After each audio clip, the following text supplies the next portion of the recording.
ভালো মানুষ।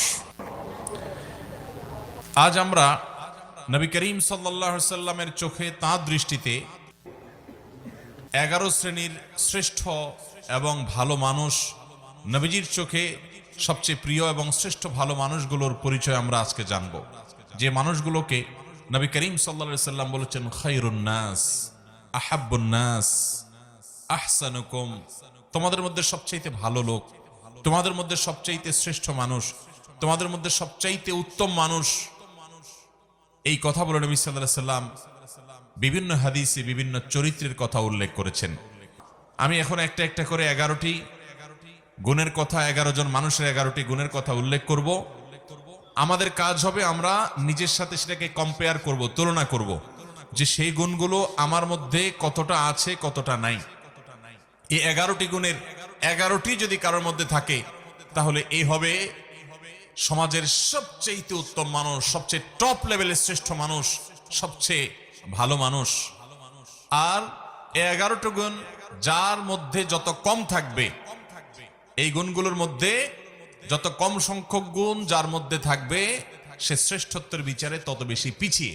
অতএব আমরা কম্পেয়ার করব, তুলনা করব, এবং সম্ভব হলে নবী আলাইহিস সালামের এই হাদিসগুলোর আলোকে এই 11টি চরিত্রকে একটা কাগজে লিখে আমার বাসা বাড়িতে, অফিসে আমি লাগায় রাখলাম, ডায়েরিতে নোট করে রাখলাম, মাঝে মধ্যে চোখ বুলালাম, যাতে করে এর কোন গুণটা আমার মধ্যে আছে, কোন গুণটা নাই, সেটা আমি যাতে পর্যালোচনা করতে পারি, এবং যে গুণগুলো আছে সেগুলোকে টিক দিয়ে আল্লাহ শুকর আদায় করে সেগুলোকে মজবুতভাবে আরো সামনের জন্য ধরে রাখবো। আর যে গুণগুলোর অভাব আমার মধ্যে আছে সেগুলোকে আমি টার্গেট নেব, যে এই গুণটির অভাব আমার মধ্যে আছে, তাহলে এই গুণটি আমার মধ্যে অর্জন করতে হবে। এই চ্যালেঞ্জ যদি আমরা নিতে পারি, তাহলে ভাইরা আমার, আমাদের এই জীবন সাধনা সার্থক হবে, সিদ্ধ হবে। আমরা এই দুনিয়ার সংক্ষিপ্ত জীবন থেকে আখিরাতের পাথেয় সঞ্চয় করে, সংগ্রহ করে জান্নাতি হয়ে দুনিয়া থেকে যেতে পারবো। রব্বে আজিম, আরশে আজিমের মালিক আমাদের সবাইকে সেই তৌফিক দান করুন। মুহতারাম হাজরিন, নবী আলাইহিস সালামের চোখে সেরা 11 শ্রেণীর মানুষের মধ্য থেকে সর্বপ্রথম যার কথা বলতে চাই, সেই শ্রেষ্ঠ মানুষদের কথা সহিহ বুখারীতে বর্ণিত হাদিসে আমরা পাই। নবী করিম সাল্লাল্লাহু আলাইহি সাল্লাম বলেছেন, খায়রুকুম মান তাআল্লামাল কুরআন ওয়া আল্লামাহ। তোমাদের মধ্যে, এই যে আমরা অনেক মানুষ আছে এই মাহফিলে, এই গ্রামে, এই এলাকাতে, এরকম প্রত্যেকটা জায়গায় যত মানুষ আছে, এই মানুষগুলোর মধ্যে সবচেয়ে শ্রেষ্ঠ, সবচেয়ে মর্যাদাবান, আল্লাহর কাছে সবচেয়ে প্রিয় এবং সবচেয়ে উত্তম মানুষ হলো ওই শ্রেণীর মানুষ যারা কোরআন শিখে এবং কোরআন শেখায়। কোরআনের শিক্ষক এবং কোরআনের শিক্ষার্থী, এই মানুষগুলো হলো নবী আলাইহিস সালামের চোখে সবচেয়ে সেরা, সবচেয়ে শ্রেষ্ঠ, সবচেয়ে উত্তম মানুষ। তাহলে এবার আমাকে মেলাতে হবে যে আমি কি কোরআনের ছাত্র না কোরআনের শিক্ষক। যদি দুইটার কোনোটাই না হয়, তো অন্তত কোরআনের ছাত্র হওয়ার চেষ্টা করতে পারি কি পারি না? আপনি আপনার মসজিদের ইমাম সাহেবের কাছে কোরআন শেখা শুরু করে দেন। আপনি অনলাইনে বিভিন্ন কোর্স আছে, ভর্তি হয়ে যান। কোরআন শুদ্ধ করার চেষ্টা করেন। প্রথম টার্গেট, আল্লাহ তাআলা শুদ্ধ করার তৌফিক দিয়েছেন। 50, 60, 70% হয়ে গেছে, আলহামদুলিল্লাহ। এবার আরো সুন্দর করে কোরআন তেলাওয়াত করার চেষ্টার পাশাপাশি আপনি কোরআন বুঝে বুঝে পড়া শুরু করে দেন। কোরআন বোঝার জন্য এখন অনলাইনে অনেকগুলো কোর্স অফার করা হয়। অনেক আল্লাহর নেককার বান্দারা আমাদেরকে কোরআনিক আরবিক শেখান খুব সহজে। মাত্র সামান্য কয়েকটা ক্লাস করলেই অনলাইনে আপনি দেখবেন কোরআনে যে আপনি কথাগুলো আল্লাহ বলেছেন, আল্লাহর কালাম যখন তেলাওয়াত করবেন, আপনি দেখবেন যে আপনি সেটা বুঝতে শুরু করেছেন। আপনি অভূতপূর্ব এক স্বাদ এবং তৃপ্তি পাবেন যে আপনার রব কি বলছে আপনি বুঝতে পারছেন। নামাজে মনোযোগ আসবে, আপনার ভালো লাগা কাজ করবে। আমরা দুনিয়াতে কত কিছুই তো বুঝলাম, কত কিছুই তো শিখলাম, কত কিছুই তো জানলাম। মুসলমান, আল্লাহর কাছে ফিরে যেতে হবে, আল্লাহর সামনে দাঁড়াতে হবে। আমি আল্লাহর কাছে কি নিয়ে যাব? আল্লাহ যদি জিজ্ঞাসা করেন, তুমি কত কবিতা জীবনে মুখস্থ করেছ, ইংরেজি ভাষা শিখেছ, আরেক ভাষা তোমার দুনিয়ার কল্যাণের জন্য, তুমি অনেক কিছু শিখেছ, ভালো কথা, কিন্তু তোমার অনন্ত অসীমকালের এই যাত্রায় তোমার যেন উপকার হয়, সেজন্য তুমি এই কোরআন কি শিখেছ? মোহতারাম হাজিরিন, সেজন্য নবী সাল্লাল্লাহু আলাইহি সাল্লামের চোখে সেরা 11 শ্রেণীর মানুষের মধ্যে প্রথম শ্রেণীর মানুষের কথা বললাম, যারা কোরআন শিখে এবং কোরআন শেখায়। আপনি নিজে কোরআন শিখবেন, শেখা হয়ে গেছে, অন্যদেরকে শেখাবেন, চেষ্টা করবেন তো ইনশাআল্লাহ। আল্লাহ তাআলা আমাদেরকে তৌফিক দান করুন। কোরআনের শিক্ষার্থী হয়ে সারা জীবন কাটাবো ভাই। আজ উচ্চারণটা শুদ্ধ করে শিখবো, কাল আল্লাহ কি বলেছেন সেটা বোঝার জন্য কোরআনিক অ্যারাবিকের বিভিন্ন অনলাইন অফলাইন কোর্স শুরু করব। মসজিদে ইমাম সাহেবকে বলবো, হুজুর একটু কোরআনে আল্লাহ কি বলেছেন আমাদেরকে বোঝান। তাফসীর জানার চেষ্টা করব, ব্যাখ্যা জানার চেষ্টা করব। আজকে একটা আয়াতের ব্যাখ্যা জানবো, কালকে আরেকটা আয়াতের ব্যাখ্যা জানবো। এভাবে প্রতিদিন কোরআন শিখতে থাকবো। কোরআন শেখার মধ্যে যদি আপনি অব্যাহত থাকেন, মনে রাখবেন আপনি আল্লাহ এবং তার রাসূলের চোখে শ্রেষ্ঠ মানুষ হতে পারবেন। এই কোরআন এসেছে আমাদেরকে সুখী করবার জন্য, দুনিয়াতেও আখিরাতেও। অতএব কোরআন শিখবো, শেখাবো, ঠিক আছে তো ইনশাআল্লাহ। নাম্বার 2, দ্বিতীয়, আল্লাহর হাবিব সাল্লাল্লাহু আলাইহি সাল্লামের চোখে সবচেয়ে প্রিয় মানুষ, সবচেয়ে ভালো মানুষ, সবচেয়ে শ্রেষ্ঠ মানুষ হলেন ওই সকল মানুষেরা যাদের আখলাক, যাদের আচরণ, যাদের ব্যবহার অনেক সুন্দর। নবী আলাইহিস সালাম বলেছেন, মুস্তাদরাক হাকিমে বর্ণিত হয়েছে, আহাব্বু ইবাদিল্লাহি ইলাল্লাহ আহসানুহুম আখলাকা। আল্লাহর বান্দাদের মধ্যে আল্লাহর কাছে সবচেয়ে প্রিয় বান্দা হলেন ওই সকল বান্দারা, সবাই তো আল্লাহর বান্দা, কিন্তু যাদেরকে আল্লাহ সবচেয়ে ভালোবাসেন, সবচেয়ে পছন্দ করেন, সবচেয়ে ভালো এবং শ্রেষ্ঠ মানুষ তারা হলেন যাদের আখলাক, আচরণ, ব্যবহার সবচাইতে সুন্দর।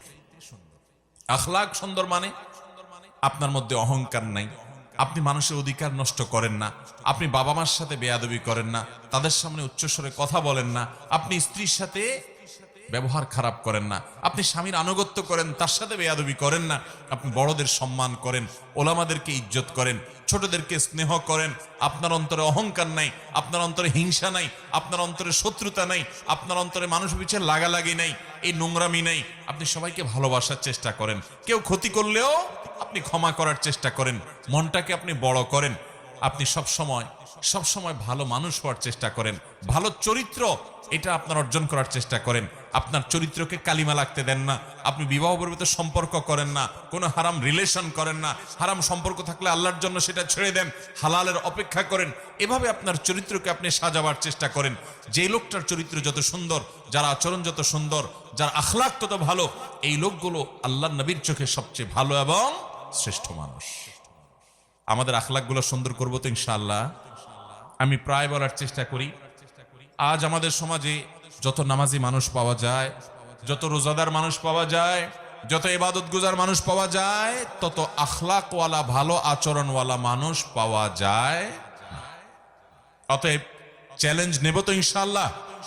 আমাদেরকে শ্রেষ্ঠ মানুষের কাতারে যেতে হলে আখলাকটা ভালো করতে হবে এবং তালিকা করে করে নিজের আখলাককে সংশোধন করবার জন্য নিজের বিরুদ্ধে শুদ্ধি অভিযান চালাতে হবে, যে আমি কেন আজকে আখলাক খারাপ করলাম, না আমাকে এটা থেকে সরে আসতে হবে, আমি কাল আর যেন এটা না হয়, এবং যেটা হয়েছে এর জন্য প্রায়শ্চিত্ত করতে হবে। চেষ্টা করবো তো ইনশাআল্লাহ।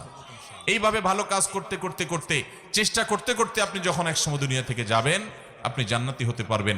তাকওয়ার পথে আমাদেরকে থাকতে হবে। তাহলে দ্বিতীয়ত যেই শ্রেণী মানুষের কথা বললাম, মুস্তাদরাক হাকিম আলোকে নবী আলাইহিস সালাম বলেছেন আল্লাহর কাছে সবচেয়ে শ্রেষ্ঠ মানুষ হলো তারা যাদের আখলাক সবচেয়ে ভালো। আখলাক কিয়ামতের ময়দানে করে না। নাম্বার 5, ইবনে হিব্বানে বর্ণিত হাদিসে আসছে, নবী সাল্লাল্লাহু আলাইহি ওয়াসাল্লাম বলেছেন, খায়রুকুম লি আহলি ওয়া আনা খায়রুকুম লি আহলি। যারা বিবাহিত, তোমাদের মধ্যে সবচাইতে ভালো মানুষ, পুরুষদের মধ্যে সবচেয়ে ভালো পুরুষ, সবচেয়ে ভালো মানুষ হলেন ওই ব্যক্তিরা যাদের পরিবার, যাদের স্ত্রীর কাছে তারা ভালো। অর্থাৎ স্ত্রী মন থেকে সাক্ষ্য দেয় যে আমার সাহেব, আমার স্বামী, আমার ঘরওয়ালা, আমার বাড়িওয়ালা, আমার জীবন সঙ্গী, এই লোকটা অমায়িক মানুষ, লোকটা আসলে ভালো মানুষ। এই সার্টিফিকেট যদি কেউ তার বউয়ের কাছ থেকে পাবে বলে তার দিল সাক্ষ্য দেয়, এই মানুষটা আসলেই ভালো মানুষ, আল্লাহর কাছেও ভালো মানুষ। নবী করিম সাল্লাল্লাহু আলাইহি ওয়াসাল্লাম এই হাদিস বলার পর বলেছেন, ওয়া আনা খায়রুকুম লি আহলি। তোমাদের মধ্যে বউয়ের কাছে কে কে ভালো আছো আমি জানি না, তবে তোমাদের মধ্যে আমার পরিবারের কাছে আমি সবচেয়ে ভালো। অর্থাৎ আমার পরিবারের সবাই, প্রত্যেক স্ত্রী নবী সাল্লাল্লাহু আলাইহি ওয়াসাল্লামকে ভালো জানতেন, শ্রদ্ধা করতেন, তার ব্যাপারে কোনো অভিযোগ অনুযোগ ছিল না। কারণ তিনি কখনো স্ত্রীদেরকে আঘাত করে কথা বলতেন না, তাদেরকে আক্রমণ করে কথা বলতেন না, গালিগালাজ তুচ্ছতাচ্ছিল্য করার তো প্রশ্নই ওঠে না, জুলুম করার তো প্রশ্নই ওঠে না। তিনি এমন ভাবে তাদের সাথে জীবন যাপন করতেন যে তারা প্রত্যেকে তার আচরণে মুগ্ধ থাকতো। অতএব আমাদেরকে খুঁজে বের করতে হবে এই গুণটা যারা বিবাহিত আছেন তাদের কার মধ্যে আছে, কার মধ্যে নাই। যদি না থাকে, এখন থেকে জীবনকে বদলান, পরিবর্তন করেন যে আমার স্ত্রীর সাথে আমি ভালোভাবে চলবো, এমন ভাবে চলবো যে আমার স্ত্রীকে যদি কেউ জিজ্ঞাসা করে তোমার স্বামী লোকটা কেমন, তাহলে দিল থেকে বলবে অমায়িক মানুষ, তার মতো মানুষ হয় না। এই সার্টিফিকেট যদি আপনার বউয়ের কাছ থেকে আপনি পেতে পারেন, তাহলে নবী সাল্লাল্লাহু আলাইহি সাল্লামের চোখে আপনি সত্যিই ভালো মানুষ এবং আপনি শ্রেষ্ঠ মানুষ। আল্লাহ আমাদেরকে এই গুণটা অর্জন করার তৌফিক দান করুন। চেষ্টা করবেন তো ইনশাআল্লাহ? এটার জন্য কিন্তু শুয়ের মতো সোজা হয়ে যেতে হবে। বউকে যদি বাপমা তুলে কথা বলেন, খোঁটা দিয়া কথা বলেন, শ্বশুরবাড়ি থেকে যৌতুকের জন্য খোঁচাখুচি করেন, তাহলে বউ কি বলবে আপনি ভালো মানুষ? আপনার জলমের চোটে, চাপাচাপির চোটে যদি মুখ দিয়া বলেও ভালো মানুষ, মনে মনে বলবে ওরে শয়তান। ঠিক কিনা বলেন? অতএব স্ত্রীর সাথে ভালো আচরণ করলে আমরা ভালো মানুষের সার্টিফিকেট পাবো। মানুষের চারিত্রিক সনদপত্র আমাদের সমাজে জনপ্রতিনিধিরা দেয়, মেম্বার চেয়ারম্যান সাহেবরা দেন, কাউন্সিলররা দেন। আর এ হাদিস বলছে মানুষের চারিত্রিক সনদপত্র দেওয়ার সবচেয়ে বেশি উপযুক্ত হলো মানুষের স্ত্রী। কারণ বাহিরে ফেরেশতা থাকা অনেক সোজা, আপনার আসল রূপ, আসল চেহারা দুনিয়াতে সবচেয়ে বেশি জানে আপনার স্ত্রী। ঠিক কিনা বলেন? কারণ বাহিরে অনেক মানুষ ফেরেশতা, কিন্তু তার মুখ দিয়া কি বাহির হয়, আচরণ দিয়ে কি বাহির হয়, ভাঙচুর করে কিনা, গালিগালাজ করে কিনা, মনটা ছোট লোকের মন না বড় লোকের মন, এটা দুনিয়ার আর কেউ না জানলেও বউর কাছে কিন্তু লুকানো যায়। অতএব সেই জায়গা থেকে সার্টিফিকেট যদি আপনি নিতে পারেন, সেভাবে যদি চলতে পারেন, তাহলে আপনি আসলেই ভালো। আল্লাহ আমাদেরকে সেরকম ভালো মানুষ হওয়ার তৌফিক দান করুন। নাম্বার 6, সহিহুল জামিতে বর্ণিত হয়েছে, নবী করিম সাল্লাল্লাহু আলাইহি ওয়াসাল্লাম বলেছেন, খায়রুকুম মান আত'আমা আত-তা'আমা ওয়া রাদ্দাস সালাম। শ্রেষ্ঠ এবং ভালো মানুষ হলেন, সবচাইতে উত্তম মানুষ হলেন তারা যারা মানুষকে খাদ্য দান করে এবং সালামের জবাব দেয়। খাদ্য দান করা এটা স্বতন্ত্র একটা ইবাদত, স্পেশাল একটা ইবাদত। আমরা অনেকে নগদ টাকা পয়সা দেই, ভালো কথা, কিন্তু কখনো কখনো অভাবী গরিব দুঃখী মানুষকে খাবার দিবেন, আহার দিবেন। একজন গরিব মানুষ বাজারে গেছে, মাছ বাজারে দেখবেন ঘুরছে, ছোট ছোট মাছ মুলাচ্ছে, বারবার নেওয়ার সাহস পাচ্ছে না। আল্লাহ আপনাকে তৌফিক দিয়েছেন, আপনি তার পিঠে হাত দিয়ে বলেন, ভাই যদি মনে কিছু না করেন, আপনি এই মাছটা নেন, আমি টাকা দিব, আমি খুশি হব ভাই, আপনি মাইন্ড করেন না। আপনি তাকে যদি এভাবে ম্যানেজ করে মাছটা কিনে দিতে পারেন, তার বাসায় নিয়ে যাবে, কত খুশি হবে। এই ছোট ছোট আমলগুলো মানুষকে যে কোথায় নিয়ে যায়, কত দূর নিয়ে যায়। এই ছোট ছোট আমলগুলোই মানুষকে জান্নাতে যাওয়ার কারণ হতে পারে। আল্লাহ তাআলা জান্নাতের জন্য বাহানা খুঁজবেন, দিল থেকে মানুষের দোয়া আসে। আপনি কোনো গরিব ফ্যামিলি আছে যারা হয়তো অনেকদিন গোশত খেতে পারে না, আপনি 1 কেজি 2 কেজি গোশত, ফ্রেশ গোশত কিনে প্যাকেটটা নিয়ে তাদের বাসায় দিয়ে আসলেন, কত খুশি হবে তারা। হ্যাঁ, অনেক গরিবের বাচ্চা দোকানে আশেপাশে যায়, তাকায় থাকে, নেওয়ার সাহস পায় না, আপনি একটু কিনে তার হাতে দিলেন। এই যে মানুষকে খাদ্য দান করা, খুঁটে খুঁটে খুঁজে খুঁজে, এটা এত বড় ইবাদত, এত বড় ইবাদত, যে এর মাধ্যমে মানুষ আল্লাহর কাছে শ্রেষ্ঠ মানুষ হতে পারে, নবীজির চোখে সেরা মানুষ হতে পারে। সেরা 11 মানুষের ভিতরে আপনি ঢুকতে পারবেন যখন এই গুণটা আপনার মধ্যে আসবে। সেই সাথে মানুষের সালামের জবাব দেওয়া। অনেকে আছে সালামের জবাব দেয় না ভাবসাবের কারণে, আছে না নাই? ওনার অনেক বড় পাওয়ার, উনি ক্ষমতাবান, উনি নেতা, উনি পয়সাওয়ালা, ওনার ভাবসাব আছে, এই ভাবসাবের কারণে সালাম দিলে সালামের জবাব দেয় না। দেখবেন অনেক ভদ্রলোক, তথাকথিত ভদ্রলোক আর কি, যাদেরকে সমাজের মানুষ ভদ্রলোক ভদ্রলোক বলে, জামা কাপড়ে দেখে সুট বুটে মনে হয় শিক্ষিত মানুষ, এরকম অনেক মানুষ আছে দেখবেন যে তাদেরকে সালাম দিলে এরকম শুধু কল্লা নাড়ে, আছে না নাই? মাথা নাড়ে, ভাবের চোটে মুখ দিয়ে জবাবটা বের হয় না। আল্লাহ আমাদেরকে সেরকম অহংকারী মানুষদের এই দুঃস্বভাব থেকে বেঁচে থাকার তৌফিক দান করুন। তাহলে সালাম দিলে সালামের জবাব দিতে কখনো কার্পণ্য করা যাবে? কেউ যদি সালাম দেয় তাকে শুনাইয়া জবাব দেওয়া ওয়াজিব। আপনাকে কেউ সালাম দিল, আসসালামু আলাইকুম বলল, আপনি মনে মনে জবাব দিলে হবে না। আপনাকে কি করতে হবে? ওই লোকটাকে শুনাইয়া জবাব দিতে। আপনি গাড়িতে যাচ্ছেন, সে সালাম দিছে, গ্লাস লাগানো, শুনতে পাইছেন, কিন্তু আপনার জবাব সে শুনবে না, গাড়ি রানিং এ আছে, তাহলে মুখ দিয়ে জবাব দিবেন আর হাত দিয়ে ইশারা দিবেন যে জবাব আমি দিছি, কারণ মুসলমানকে ইসলাম ম্যানার্স শিখিয়েছে, সৌজন্যতা শিখিয়েছে, ভদ্রতা শিখিয়েছে।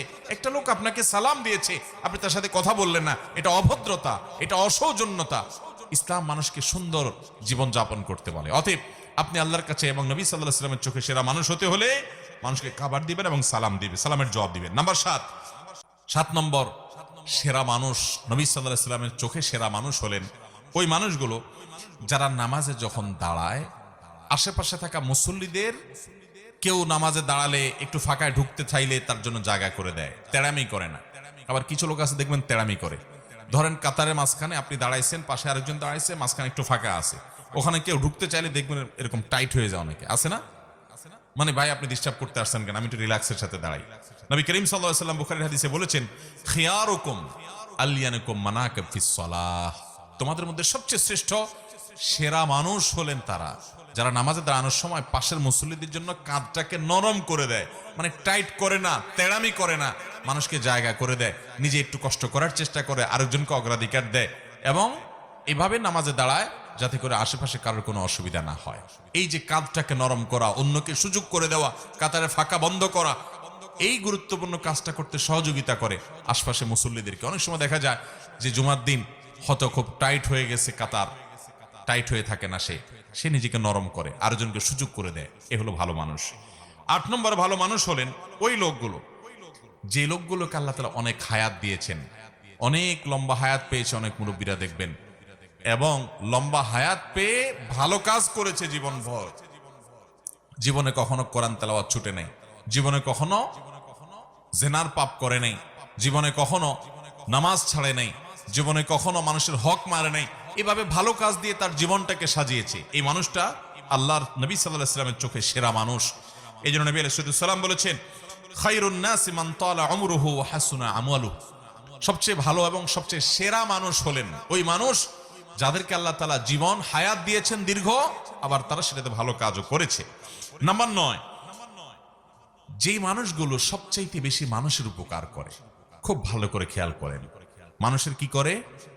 উপকার করে, খুঁটে খুঁটে খুঁজে খুঁজে মানুষের উপকার করে বেড়ায়। এই মানুষগুলো হলেন সবচেয়ে সেরা মানুষ, সবচেয়ে শ্রেষ্ঠ মানুষ, সবচেয়ে উত্তম মানুষ। নবী করিম সাল্লাল্লাহু আলাইহি ওয়াসাল্লাম বলেছেন, খায়রুন নাসি আনফাহুম লিন-নাস, মানুষের মধ্যে তোমাদের মধ্যে সবচেয়ে ভালো মানুষ হলেন যারা মানুষের সবচেয়ে বেশি উপকার করে। আপনি রাস্তা দিয়ে হেঁটে যাচ্ছেন, একজন আপনার চাইতে বয়স্ক মানুষ একটা ভারী ব্যাগ নিয়ে যাচ্ছেন, আপনি কাছে গিয়ে বললেন, চাচা বা চাচি আমি একটু আপনার ব্যাগটা ধরে আগাই দিয়ে যদি কিছু মনে না করেন, আপনি তাকে হেল্প করলেন। একজন মানুষ তিনি দেখছেন যে কোন একটা কাজ করতে গিয়ে তার কষ্ট হয়ে যাচ্ছে, আপনি আগায় গেলেন। একজন মানুষ বিপদে পড়ে গেছে, আপনি দৌড়ে গেলেন। আমাদের সমাজটা এখন এত স্বার্থপর হয়ে যাচ্ছে, আপনি আশেপাশে তাকালে দেখবেন আমরা সব স্বার্থের পিছনে এত অন্ধ, এত নিকৃষ্ট হয়ে গেছি আজকাল, যে আমার আশেপাশে সব ধ্বংস হয়ে যাক আমরা তাকাইও না। ইয়ানফসি ইয়ানফসি, আমি নিজে নিজে চিন্তা করি। রাস্তাঘাটে কেউ সন্ত্রাসীর কবলে পড়েছে, কেউ বিপদে পড়েছে, এমনকি অ্যাক্সিডেন্ট করেছে, চেয়ে চেয়ে দেখে। খুব তার হাতে যদি সময় থাকে তো বড় একটা মোবাইলের ছবি তোলে, ভিডিও করে, ফেসবুকে লাইক কমেন্ট কামানোর জন্য। কেউ যদি পানিতে পড়ে ডুবে মরে তো 10 জন দাঁড়ায় থাকলে 10 জনই মোবাইল বাইর করে ভিডিও শুরু করে। আজ আমাদের সমাজ থেকে হারিয়ে গেছে ভাই। তরুণরা সিনিয়রদেরকে যখন দেখবেন পাবলিক বাসে দাঁড়িয়ে আছে, সাথে সাথে নিজে উঠে তাদেরকে বসাবেন। একজন মানুষ তার হাতে অনেক মাল সামান আছে, তাকে অগ্রাধিকার দিবেন, ভাই আপনি আগে যান। এই ছোট ছোট কাজগুলোর মাধ্যমে আপনি আল্লাহর কাছে সেরা মানুষ হতে পারবেন, শ্রেষ্ঠ মানুষ হতে পারবেন, আপনি আল্লাহর কাছে প্রিয় মানুষ হতে পারবেন। আল্লাহর কাছে সেরা মানুষ হওয়ার জন্য আপনি অনেকগুলো নফল ইবাদত করলেন, এটাই একমাত্র পথ নয়, সেটা তো করবেনই, তার পাশাপাশি মানুষের উপকার সবচেয়ে বেশি করবেন। ডক্টর খন্দকার আব্দুল্লাহ জাহাঙ্গীর রাহিমাহুল্লাহ তিনি বলেছেন, আমি সারা জীবন দেশে দেশের বাইরে ইসলাম সম্পর্কে সর্বোচ্চ ডিগ্রি নিয়ে পড়াশোনা করে যুগ যুগ ধরে এবং বিশ্ববিদ্যালয়ে আল হাদিস ডিপার্টমেন্টে শিক্ষকতা করে আমি কোরআন হাদিস সম্পর্কে দীর্ঘকাল পর্যন্ত অ্যানালাইসিস করে আমি দুটি জিনিস বের করেছি, যে কোরআন হাদিসের সকল আদেশ নিষেধের এই নির্যাস হলো এই 2 লাইন। তার একটা হলো ঈমানের পর মোটা মোটা বড় বড় ফরজ কাজগুলো করার পর আল্লাহকে খুশি করার সবচেয়ে সহজ মাধ্যম, যে কাজ করলে আল্লাহ সবচেয়ে বেশি খুশি হন, সেটা হলো মানুষের উপকার করা। কি করা? আর কুফরির পর মোটা মোটা বড় বড় হারাম কাজগুলোর পর যেই কাজে আল্লাহ সবচেয়ে বেশি অসন্তুষ্ট হন সেটা হলো মানুষের ক্ষতি করা। সেটা হলো মানুষের কি করা? আমরা আজকাল দেখবেন অনেকে মুখে লম্বা দাড়ি আছে, মাথায় টুপি আছে, গায়ে পাঞ্জাবি আছে, নামাজও পড়ে, জিকির আজকার তসবিহ তেলাওয়াত করে, কিন্তু মানুষের আইলো ঠেলে। আছে না নাই? দোকানদার বেচার সময় একটু মাপে কম, একটু ঠকানোর চেষ্টাও, অথচ লোকটা দাঁড়িয়ে আছে, লোকটা নামাজ পড়ে, লোকটা হুজুর আলেম মানুষ, কিন্তু আরেক হুজুরের পিছে লাগে। এই চরিত্র আমাদের মধ্যে আছে না নাই? কখনো ভালো মুসলমানের চরিত্র হতে পারে? নবী সাল্লাল্লাহু আলাইহি ওয়াসাল্লাম বলেছেন, লা তাদাবারু লা তাহাসাদু ওয়ালা তাবাগাদু ওয়ালা তানাজাসু। কারোর প্রতি হিংসা করবা না, পিছে লাগালাগি করবা না, শত্রুতা করবা না। ওয়া কুনু ইবাদাল্লাহি ইখওয়ানা, তোমরা আল্লাহর বান্দা ভাই ভাই হয়ে থাকো।